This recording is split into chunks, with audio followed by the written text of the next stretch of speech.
What's up? What's up? And welcome to They Gon' Feel Me, the podcast with authentic conversations with authentic men.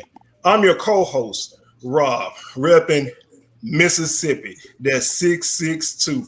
And we're going to introduce ourselves, starting to my boy right beside me. Tell them who you are. What's good, y'all? It's your boy Clarence, aka Reezy F Baby. Please say the baby, repping that 901. And I'm gonna pass it to my boy down below me. What's good with it, people? It's your boy Chris, Double Cup Carver, repping the 901. What cup am I on? I don't know. What's in my cup? Don't worry about it because it's my cup. Word to Weezy. Now I'm gonna pass it to my boy to the next to me. What's up, y'all? It's LC. I ain't got no cups or anything, but catch me in my new musical, Mr. Marcus the Musical. You may have seen me in previous work. I was the vocal coach for Lexington Steel. So just be watching out for me. I got a lot of things in the pipeline. You know what I'm saying? Wait a minute. Everybody good. Everybody good. Yes, sir. Yes, sir. We in there. All right. Hold on. Peep the setup your boy got. Wait a minute. I feel official in this bitch. That boy ain't trying to pod, is he? He ain't trying to pod, is he? Wait a minute. Hey, look, we can't get no negative comments based off the setup alone. All right, well, let's get everybody feeling good. Everybody feeling great. Let's get to pod. All right, first topic. We got DaBaby at Rolling Loud over the weekend. Recording artist DaBaby found himself in some hot water when the fans were shocked after he gave an impromptu speech or whatever you want to call it, some musings that were on his mind that came out of left field. Fellas, what do you think about the situation or incident during Rolling Loud with DaBaby? What you got?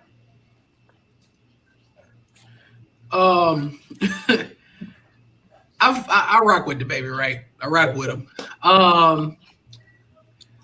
When I watched the video, I watched it, of course, again before we started because I wanted to get a recap of everything. Part of me was like, I could see the rapper portion of him, right? I got freedom of speech. I'm an American. I'm a human. I got freedom of speech. I can say what I want to. But we live in a culture that's called cancel culture, all right? Where a lot of stuff that you say can be taken out of context, even when it's not meant out of context. Now, a lot of the shit that he said, I'm not saying it's not out of context because he did say a lot.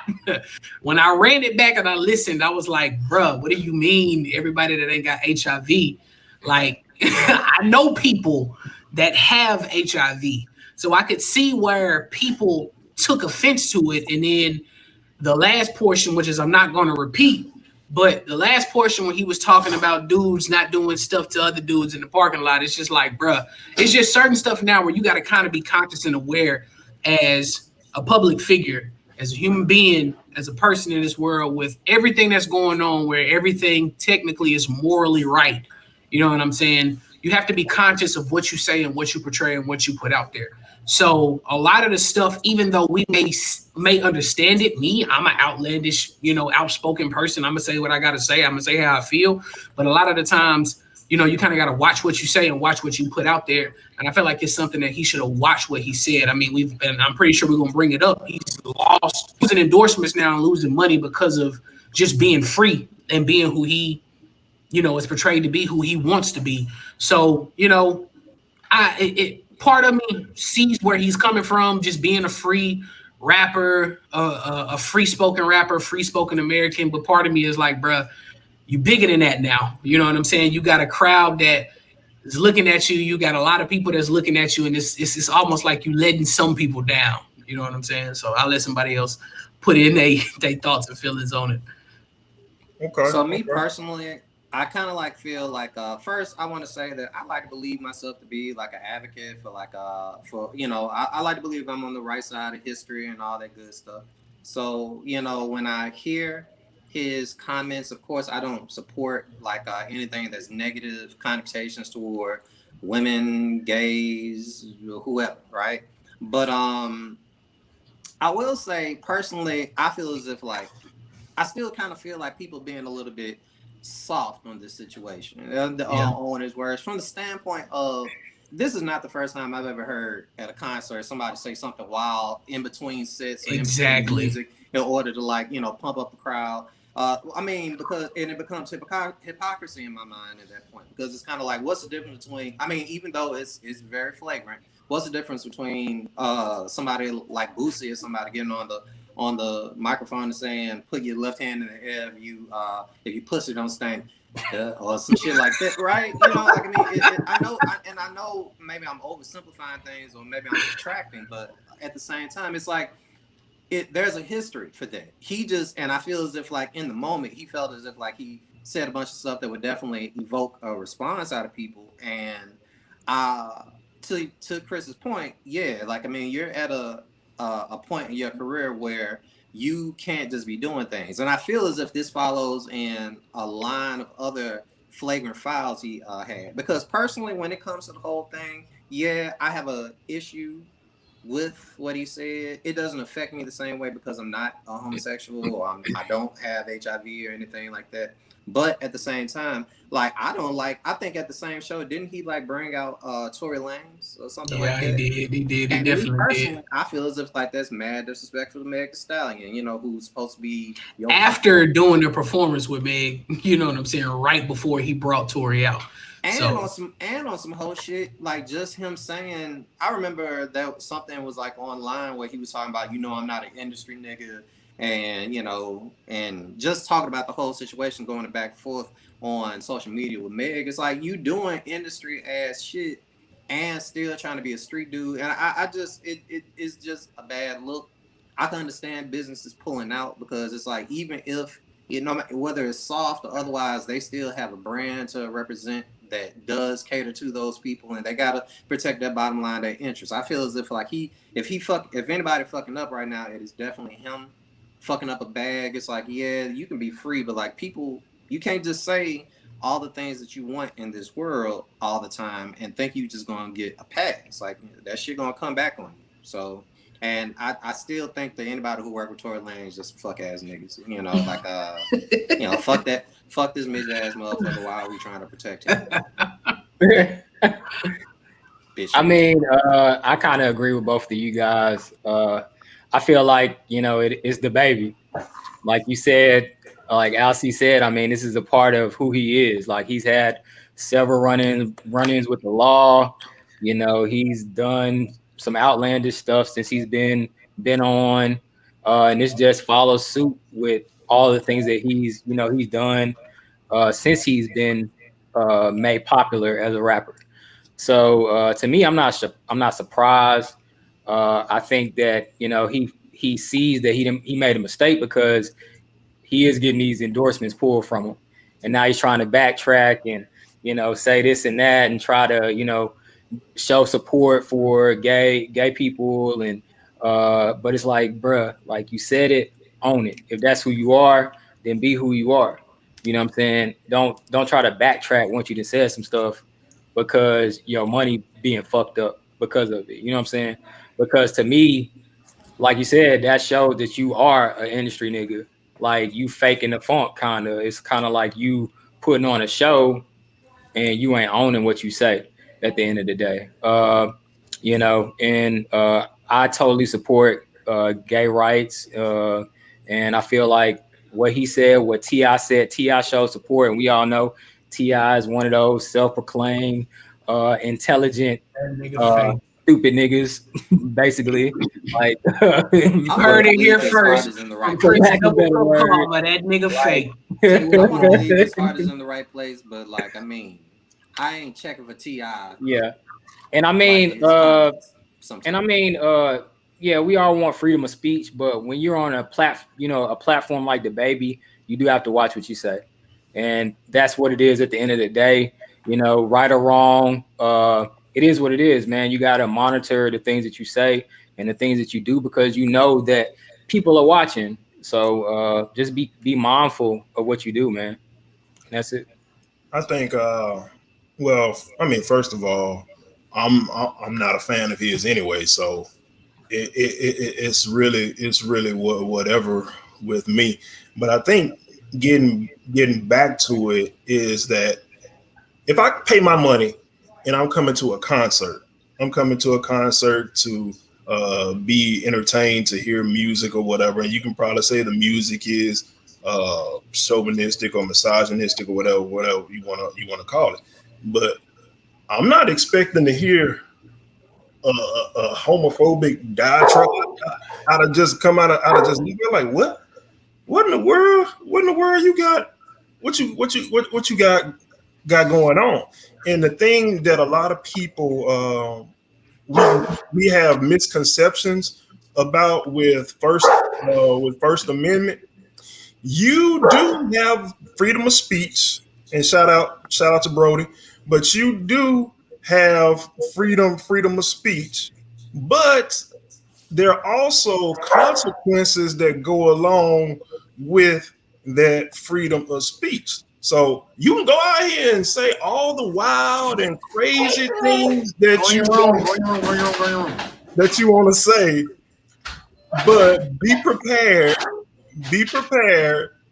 to face the consequences of those actions. And so Dang. I don't think it's a good look, because homosexuals buy music too. They buy rap music. They buy rap music too. And you're alienating a section of your, of possible customers. So you're not being intelligent, even if on a business level. If you ain't even care nothing about, if you don't even care anything about gay rights, you're still not being smart on a business level. But as just a human being, man, like that was, I mean, it was totally unnecessary. And that like you talking about the incident and him trolling the Meg Thee Stallion. I mean, you basically you end up canceling yourself. I mean, because you're doing real trolly stuff, and folks are like this what you want to be. You know what I'm saying? Is this you, because you're showing what your true character is. And is that the kind of person you want to be? So I just can't get down with any of it as a whole. Moving on to the next topic and leave that crap in the sewer. All right. All right. We got the Godfather, Mr. Gone. Mr. Kevin Samuels. Mr. Kevin Samuels. Talk about freedom of speech.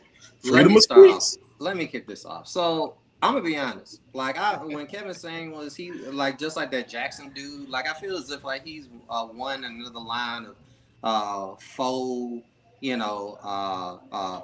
advice people that's trying to tell people how to have do relationships and shit like that. And I don't subscribe to those kind of dudes just off general principle, because they always seem as if like they misogynistic, they hate women, and they only rally the worst kind of men that are out there that basically want to believe all this hoopla about like he telling the truth. And so to even speak on this, I had to do some research, and I know that there's a petition out here that basically wants to like get rid of him because like they feel as if like he speaks on hate and violence toward women, and in this society that we have in now, like to say it in non-distinct terms. But anyway, like so I had to do a little bit more research. I had to actually watch one of his videos a little bit more, because I don't maybe only caught one or two. And it sounded like just some smarmy asshole who is just trying to, one up some woman because he's incredibly intelligent. He's articulate. He comes from a business background. He's dressed sharp. He gives me, sophisticated pimp vibes or something like that. But I also in my research, and there was this young lady who kind of read him, and I wish I could give her a name, but so I can give proper credits. But anyway, like she spoke on that, like he tells a truth, not the truth, but a truth. To say it in my own words.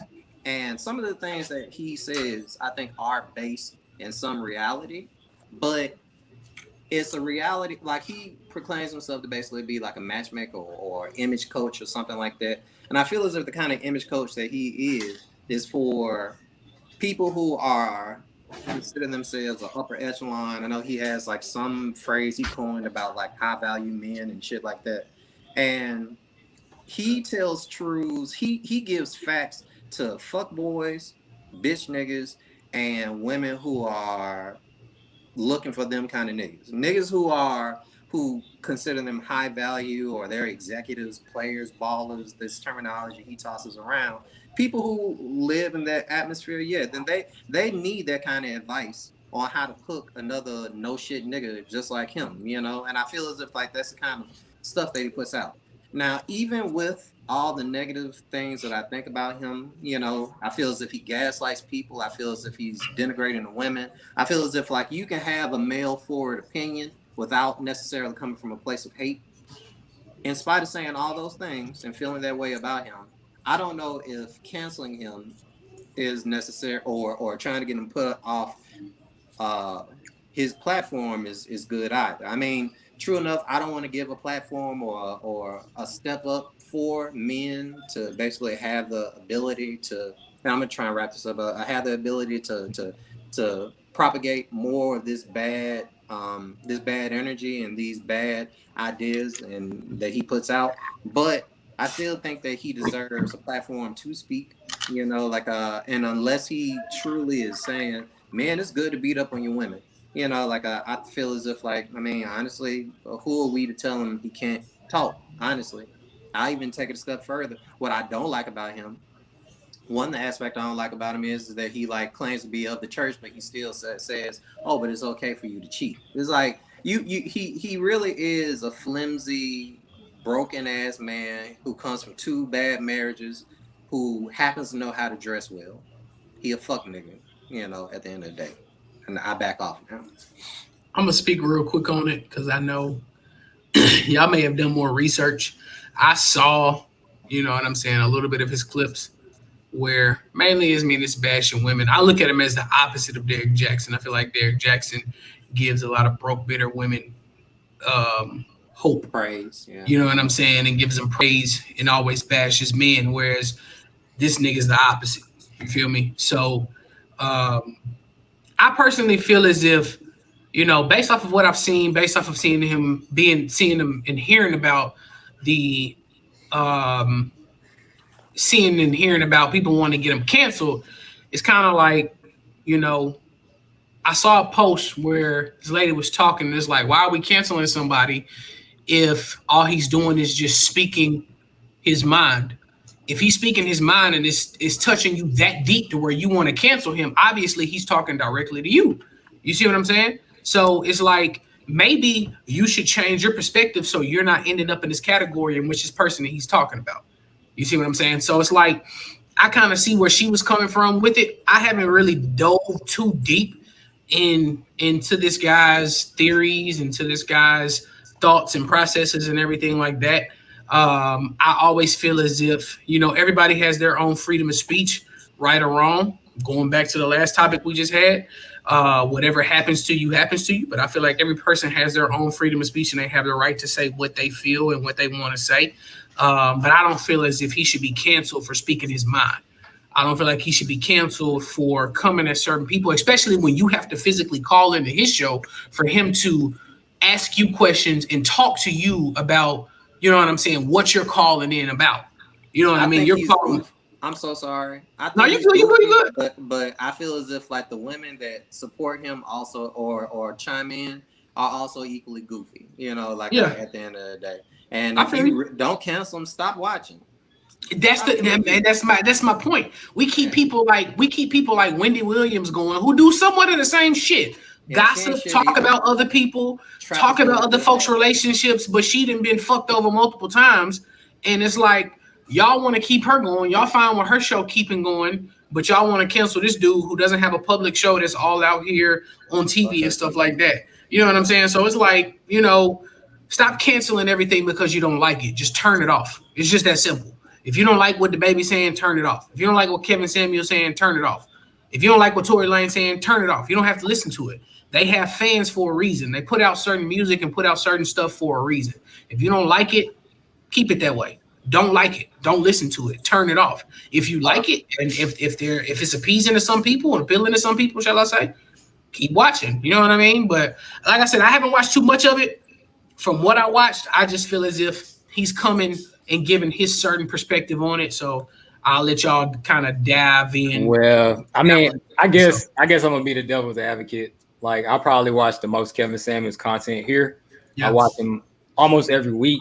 I like Kevin Samuels. I think that he's a realist. I think what most people's misconception is his tone. Like, a lot of people don't like him because of how he talks to women. But I feel like sometimes harsh criticism is necessary, especially for like women. We've talked about it, like in the social media era, where like a lot of women, they get instant gratification via social media from a lot of fuck niggas that's always in their inboxes, boosting their head up. And they think that some of them may think that they're above a level that they may not be on, you know what I'm saying? But anyway, I feel like he holds men and women accountable. What people don't know is Kevin Samuels talked to men like 2 or 3 years before he even started this whole women thing. He was bashing, he was doing the same thing with men. And I've seen videos where it's been a complete opposite, where people don't seem to have a problem with him doing this to men. They only have a problem with it when he's talking to women, because we feel like we have to, I get it, we feel like we have to protect our women, which that is our role as a man, to protect our women, to make sure that they, you should be able to call them out when they bullshit. Exactly. You should be able to be a man and call a woman out when something is wrong. Because they can call us out on our fuck shit. I think that's a bigger topic. We don't have to discuss that today, but that's a lot of things that's wrong with men today. It's like we don't really speak our mind. We don't say when things are wrong, and we don't hold women accountable. And a lot of men just accept anything nowadays. But I'm not saying all men. And this is another thing. Like, when women call into his show, they use anecdotal evidence. Like, they say, "Oh, well, my homegirl got this man such and such and such and such." But we're taught when he's speaking to women, it's in a more general sense. So that's what people have to understand. And another thing is he's talking about a specific man and a specific woman. So when women call into the show, they typically want a man who makes $100,000 or more. They want a 6-figure man. They don't want no average man making $50,000 and below. You got to be making, 70,000 and up. So these are women calling into his show with multiple kids out of wedlock. Half of them are overweight, and he's just giving them his opinion based on his experience. So I think that's the biggest misconception. Like, people can say he's wrong. I mean, I'll leave it up to you. We all have a difference of opinion. I'll agree to disagree with you. But I do think men need to have standards, because women have standards as well. Like, they're not going to date. They don't a lot of women typically don't date shorter men, broke men. So it's the same thing. Like, you know what I'm saying? I know this is maybe an uncomfortable conversation for men, but it's the truth, bro. And, I was watching a video earlier today, and it was a guy on the show telling women that, basically men want more fit women or more healthier women. And women were trying to justify being overweight or obese and saying, no, men should take me as I am.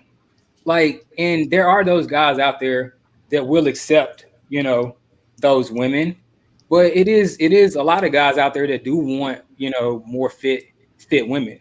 So I'm just saying, like, it's somebody for everybody. Entitled to their own preference. It's somebody for everybody, but at the end of the day, everybody has standards, and I just, everybody should have standards. Even men should have standards too. That's all I'm trying to say. So at the end of the day, like I said, I like Kevin Samuels. People may not agree with his tone and how he delivers his message.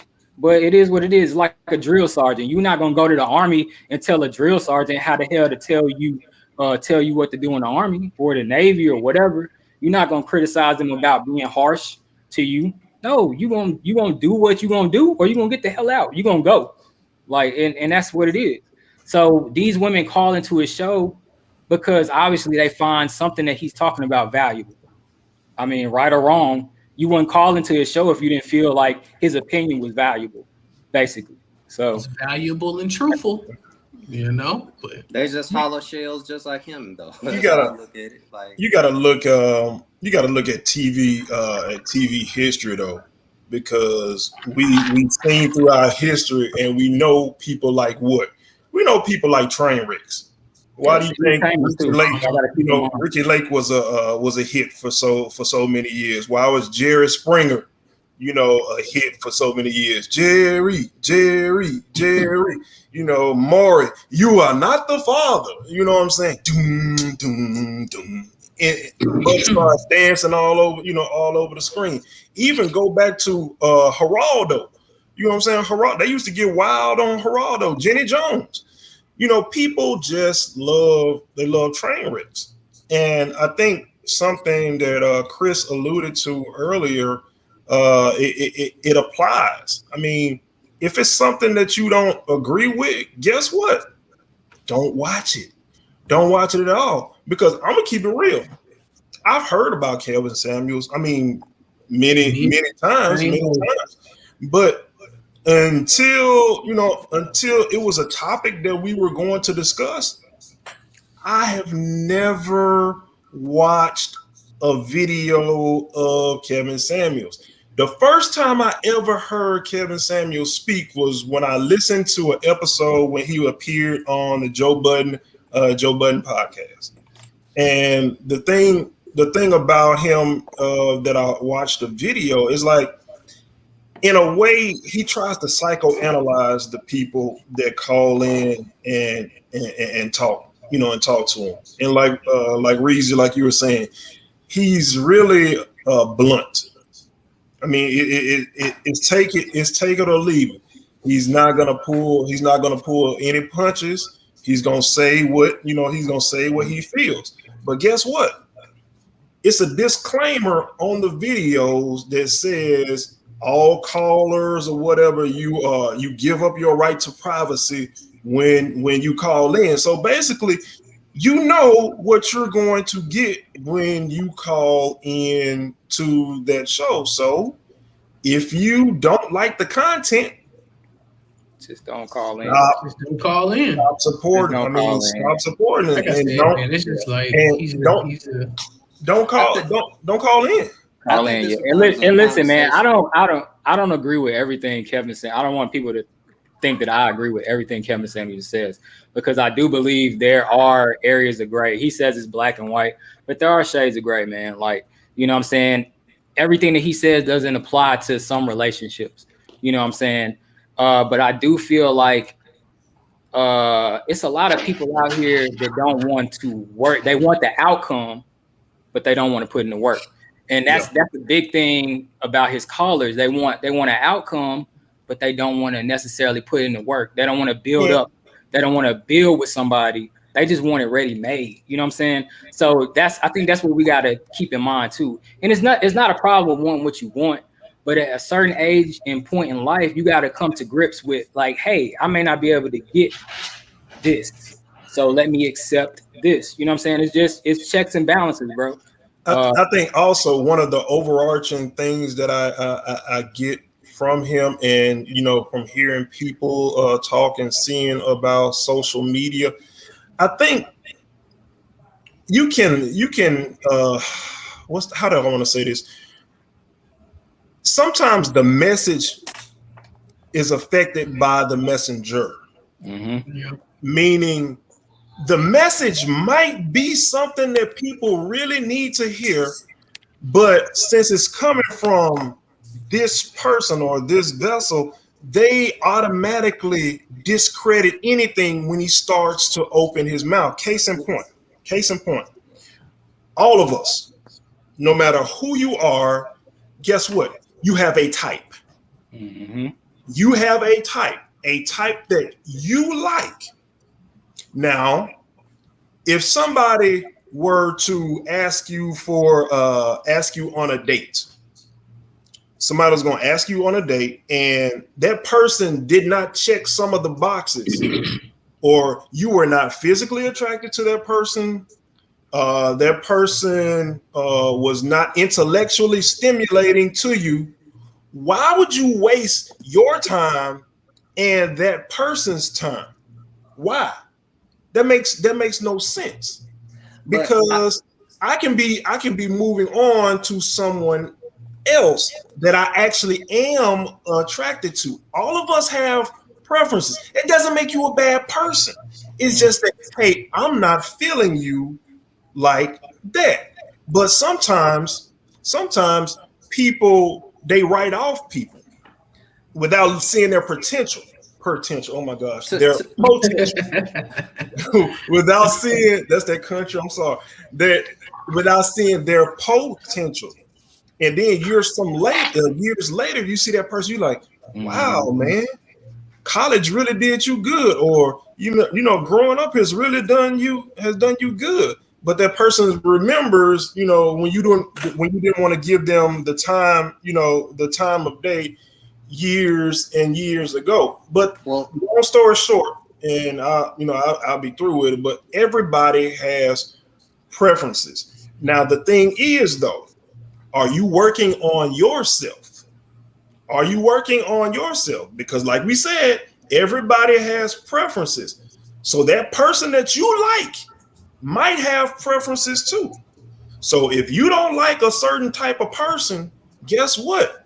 That person you like might not like you. And you can't get mad when that person is not attracted to you. So, like I said, he might be giving you a good message, but the messenger, people write off because of possibly the delivery or whatever other reason they have. So well, that's my spiel. I'll say this, and this be my last thing.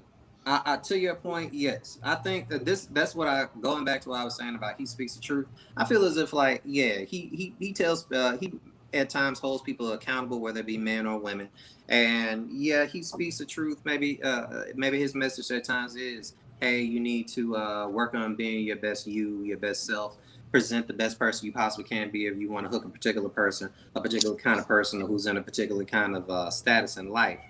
And in spite of his tone, I still feel that the problem ends up being his mode of basically saying. I just still feel that some of his, even though he's going for that, might be like the precipice of what he's trying to get to. Hey, prep yourself for this kind of expectation. I still feel as if like the issue ends up becoming that his mode is still flawed, his logic sometimes is still flawed. Yeah, he might go off on men sometimes, but like some of the things that he says feels as if like it sounds like a jilted man who is attacking women, or like saying that as a man, yeah, men are gonna want this, men are gonna want that, and what are you doing as a woman to show up? And it's kind of like I can understand holding women accountable to, I guess, aspire to get a particular kind of guy, but it's like, when you are basically demolishing any woman that basically comes into a relationship with any kind of flaw, but then when men come into those relationships with similar flaws, a matter of fact, while in that relationship, because they're a high value man, they should be all, it just comes with the territory. They might cheat on you, you need to prep it. Oh, but you can't have too many bodies. Yeah, it's these hypocritical things that he says that become a problem. But there should be a platform for he to say whatever he wants to say, and whoever wants to Yeah. listen can listen. That goes back to the core issue of everything. I feel as if people trying to say that, hey, yo, I mean, I don't feel as if like he's truly saying hate speech. I don't feel as if it's on the caliber of Trump basically saying, hey, we need to storm the Capitol or some shit like that. But I will also say, interpersonally, as a collective, I think we as people, we really should have an issue with giving broken ass people, platforms to learn more broken ass shit and not learn the counter part of it. It's like people just get to revel in being bullshit ass niggas when they listen to people like him, and they never get to challenge that. Even the setup of his show doesn't allow to challenge his own views. He's just basically kind of like the oracle who's giving us the keys. But you gotta give. He's like he a trash ass nigga. That's all I gotta say. I do not. You gotta give shout outs to your boy Derek Jackson, Mr. I'ma sit in my front seat the total opposite. Record a video after I'ma sit in my front seat and All right, I'm gonna sit in my front seat and record a video after speaking on my wife. Moving right along. That fuck ass nigga there. You gotta give him shout outs because that's what he's the opposite of your boy Kevin Samuels. So both of them are fuck niggas. So it's like you got a platform for the niggas and you got a platform for the females. They both fuck niggas for each side. You feel me? Guess what? You have the ability to cut or turn the channel like we about to do to the next topic. All right, we got Miss Simone Biles. Miss Simone Biles at the Olympics. For those of you all who have not been paying attention, we have Miss Simone Biles who was competing, and she seemed a little bit off in her disciplines as she was competing. She ended up having to withdraw. And the statement from the United States gymnastics team, or the press release that they sent out, was saying that it was not a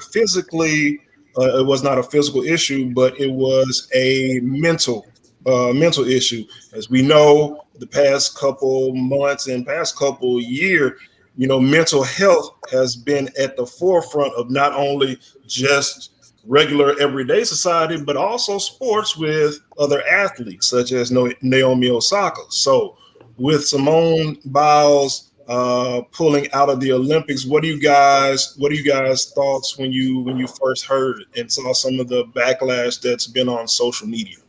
Well, I mean, I really haven't seen the backlash, but I mean, at the end of the day, man, her mental health is more important than some damn Olympics, bro.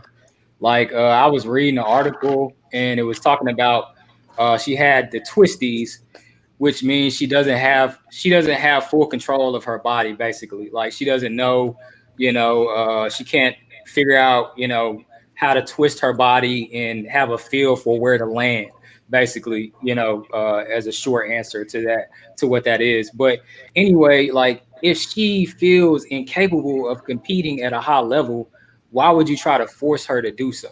Basically is what I'm saying, because you're setting her up for failure at the end of the day.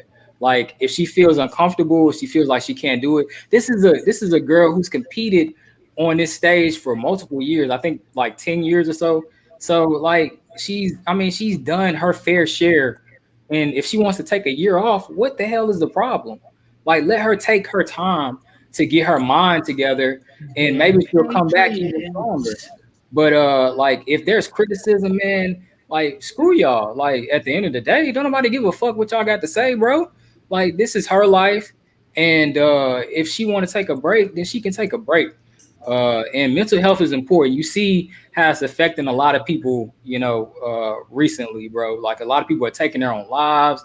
A lot of people are turning to, drugs and so let her deal with that. She might need to get some therapy. And that's all I'm gonna say on that topic.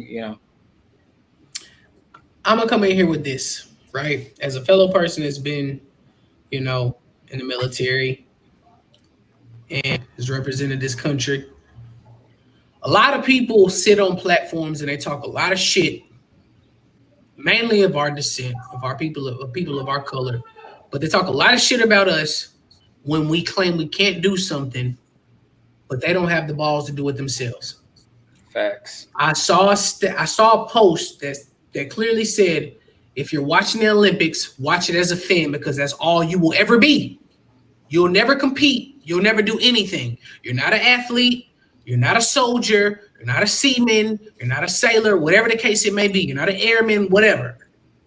people will tend to claim themselves to be patriots and love this country so much, but they're not willing to go out there and put their body on the line and sacrifice certain shit to go through the stuff that they and have to deal with the mental aspect and have to deal with the physical aspect that they have to deal with. Now, I saw multiple reports stating that it was physical, saying that when she was in the air, she didn't know how to land. The twisties, as you was talking about, she was in the air, she didn't know how to land. She ended up tweaking her ankle, so they said that it was something physical.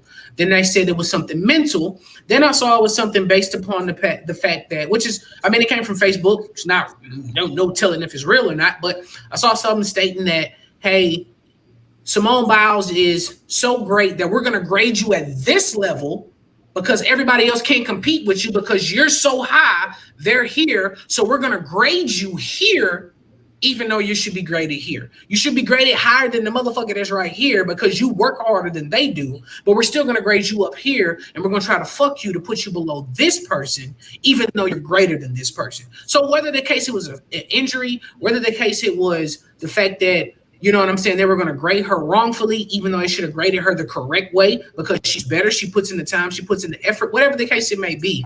If she backed out, if it was mental health, if it was a physical injury, if she backed out, she's backing out for her.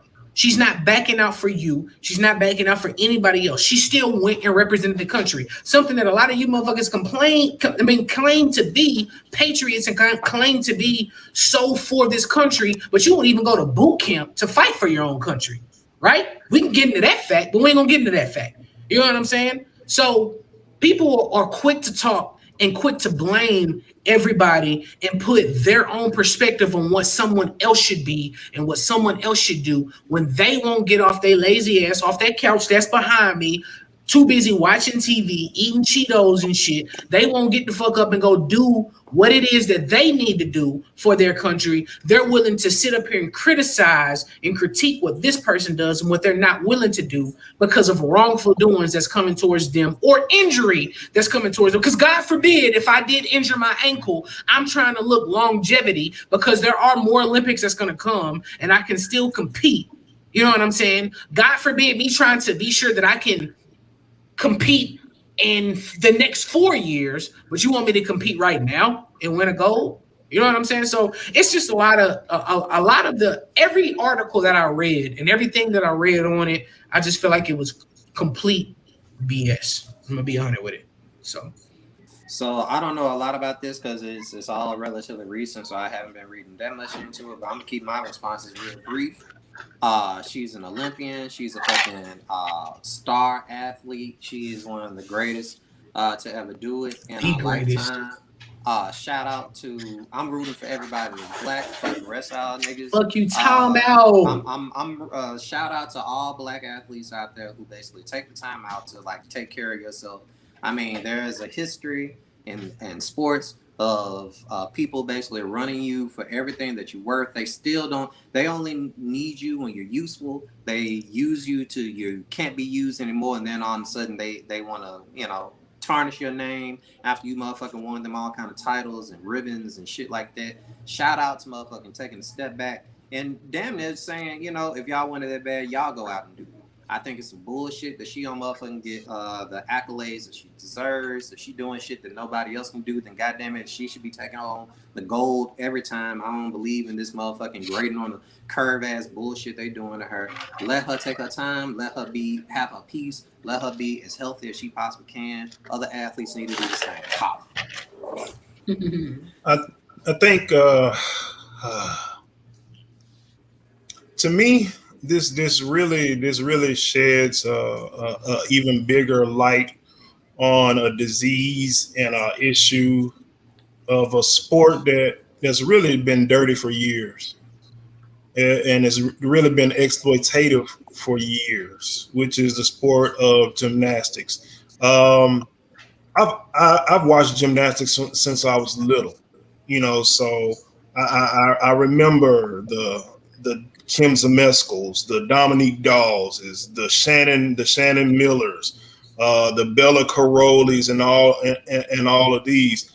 But the thing about it, and what I saw was a lot of people trying to draw parallels between her pulling out and what Carrie Strug did at the Olympics way back in in the 90s. And it's really not even a comparison, because when you think about it, that was really abuse, because Carrie Strug had really messed up her ankle. She couldn't even walk. And there's video, you watch the video, Bella Carolla is telling her, one more time, just pushing her to do it. Like, who in their right mind? If you have a young girl who's already injured, to put pressure on her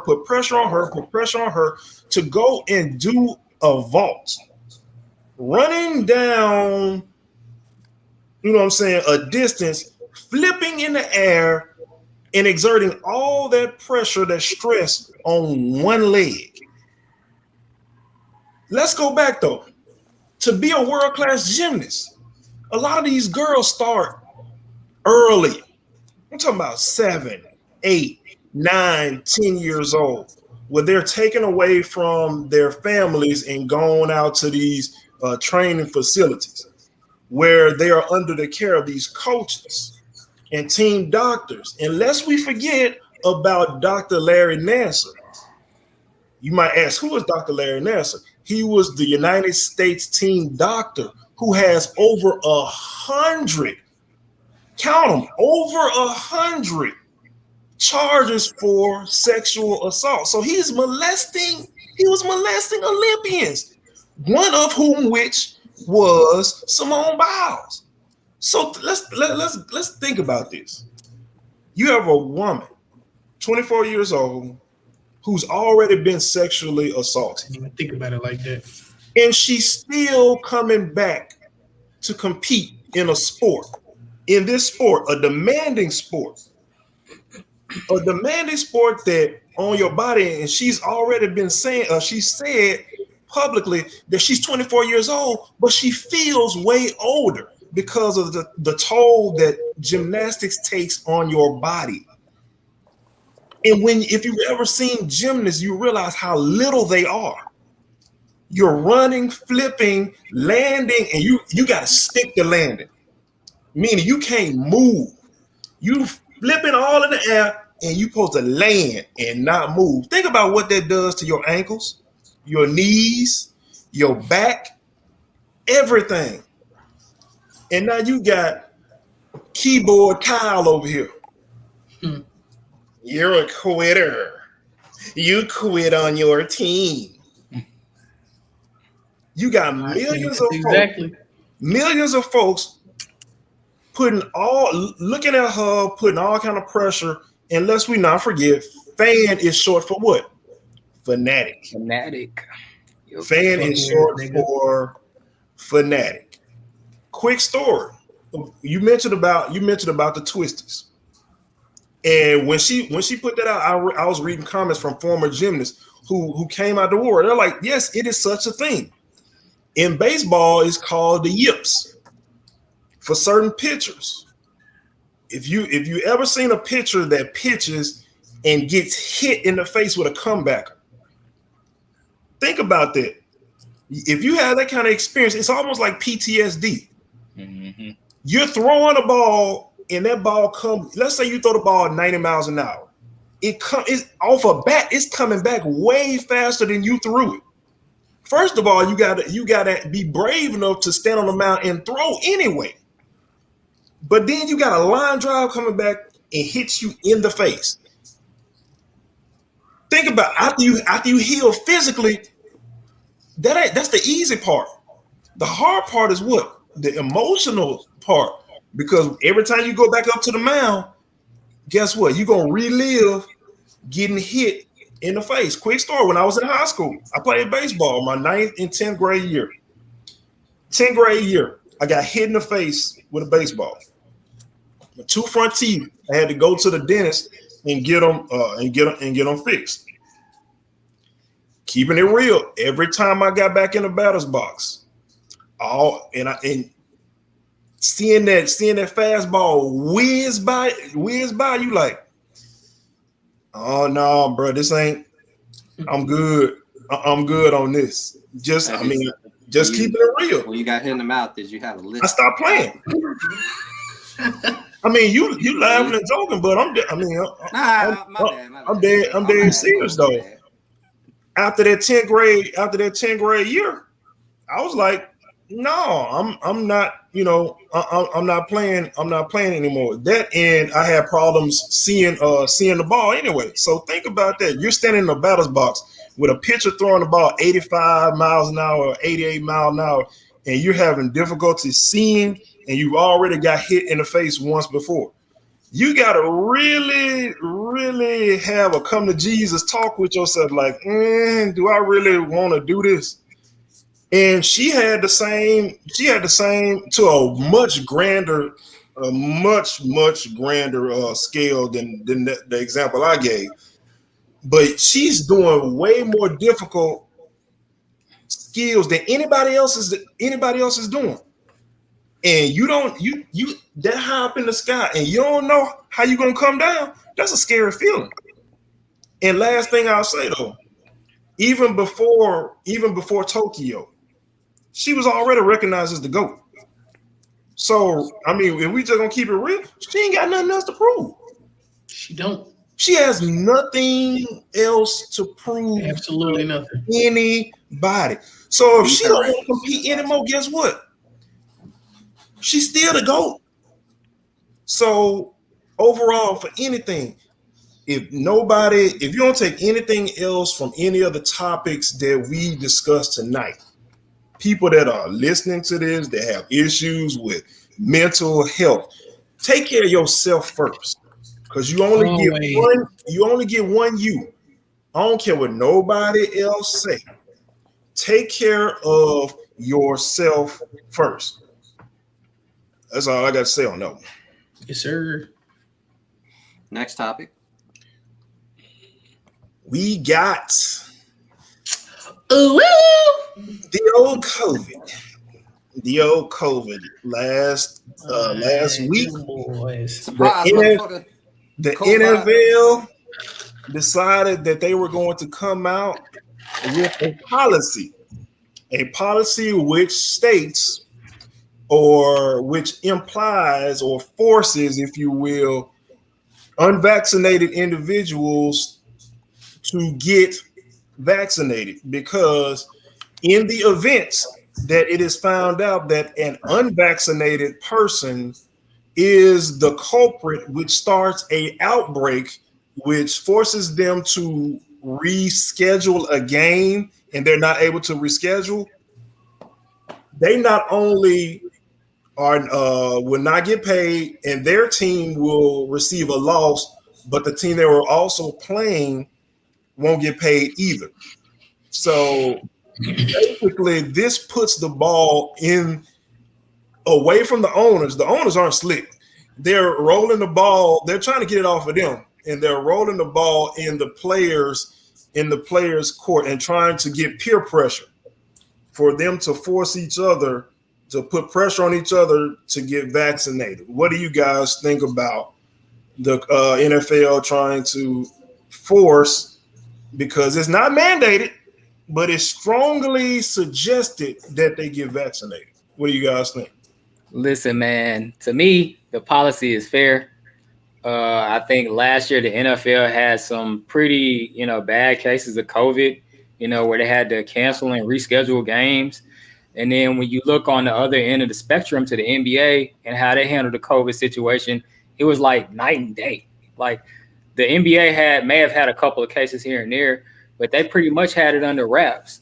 So I think I know there's more players on NFL teams, but I think that's a cause for them to be even more diligent into, getting players vaccinated and making sure they follow these safety measures and protocols.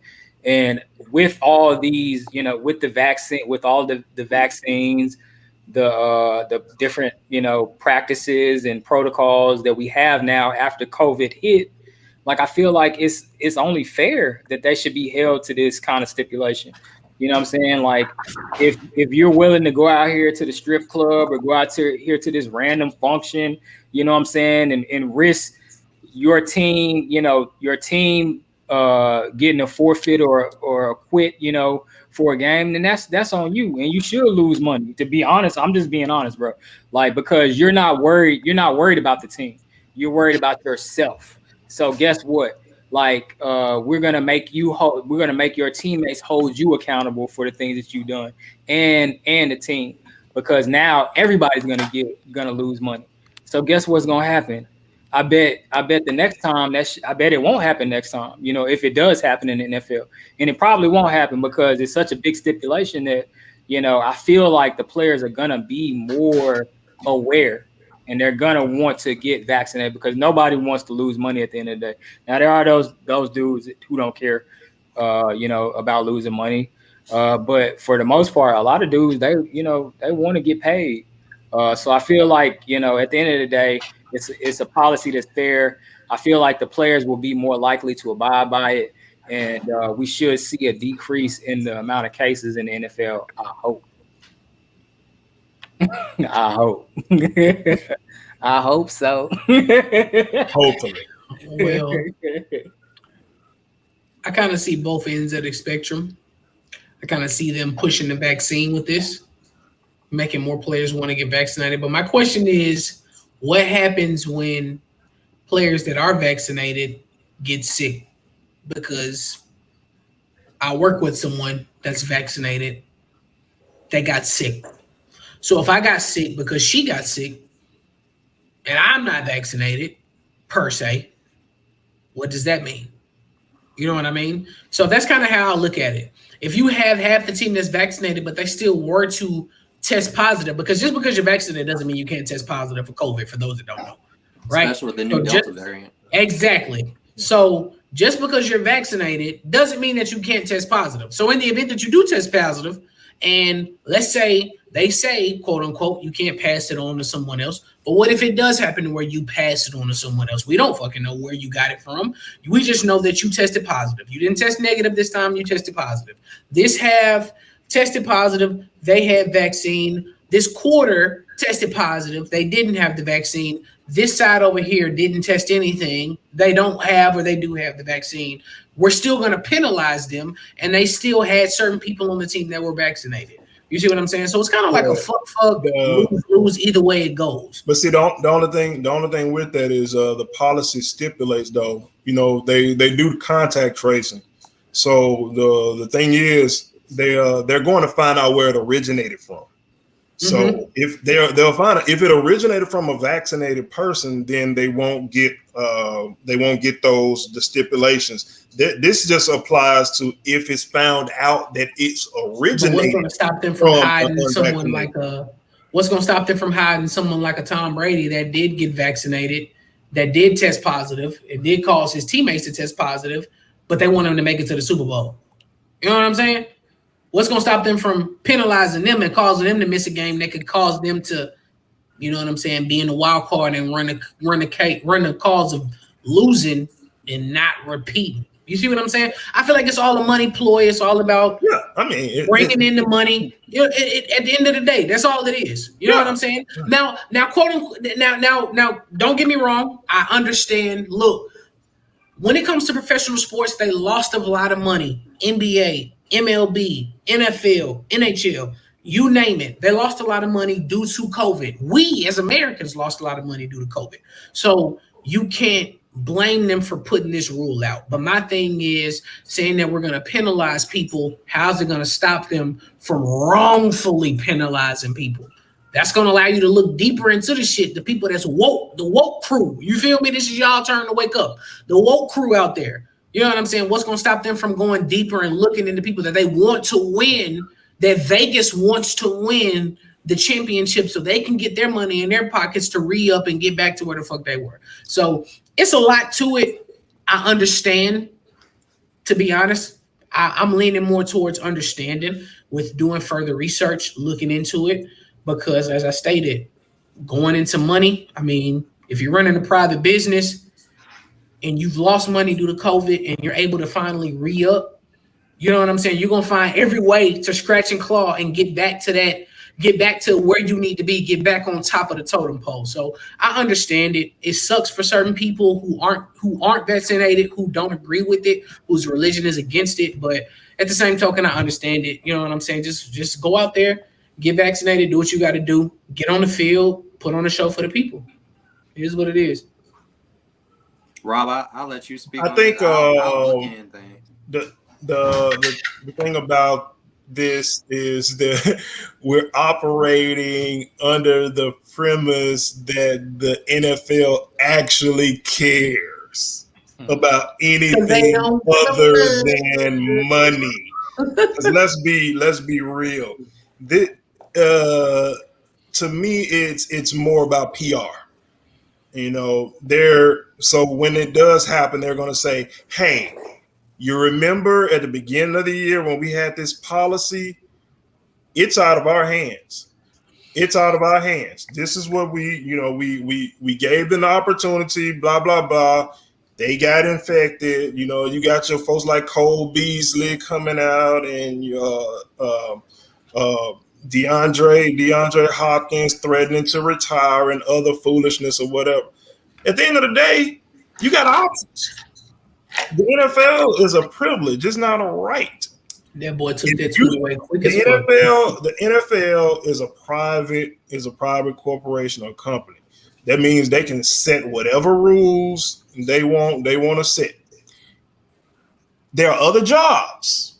If you want to go play in the CFL, if you want to go be a coach, if you want to go do something, anything else, and hopefully they'll pay you the same millions that you're going to get in the NFL, but we know you're not, or we know they won't. But anything other than this being a PR stunt, because we know at the end of the day, the NFL really cares about money. But folks, we hope you guys really look at my setup. Look at my motherfucking enjoy the first show. Make sure you like, subscribe, and click the bell for notifications when the new shows are uploaded. We also like to give a special shout out to everyone that has supported us. Anybody else that y'all like to shout out, give them a shout out now. Let's go. Shout out Issa Rae and her new marriage. You know, yes, sir. If it don't normalize that shit, my nigga. I know I'm a married man, but maybe we can make something happen. You know, but congratulations, Issa. You know, hey man. Shout out to all the beautiful black people out there.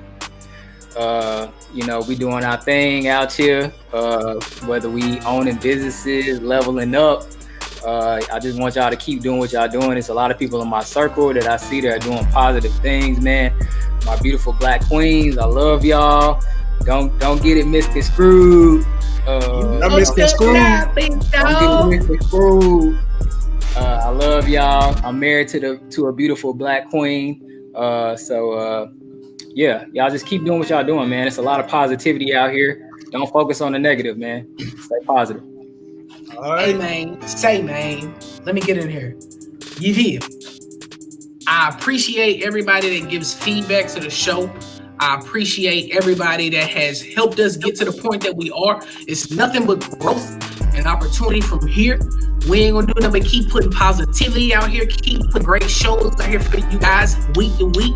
You know what I'm saying? We love you guys. We love your support. We want you to keep supporting the show. Share, comment, like each video that we put out. Shout out to my black businesses. I'm gonna be honest with you, I can't remember the name. I had the name before we started the show, but I mean, they called me Double Cup Carver for a reason. I can't remember your name, but hey, I will put your name in my own video that I post on my Instagram channel. So be on the lookout for you. I appreciate you for the hoodie. I appreciate every black business out there, all my black people, all my people in general. Keep rocking. We're going to keep turning up for you guys. Let's get it. No doubt, no doubt. Last but not least, I definitely would be remiss. I got to give a shout out to, yes, sir, The Mississippi The Valley State Valley. University Delta Devils, the best HBCU out there. Sir. Mississippi Valley, we gonna holler at you. We Hey. about this Yes, thing. Let's sir. go.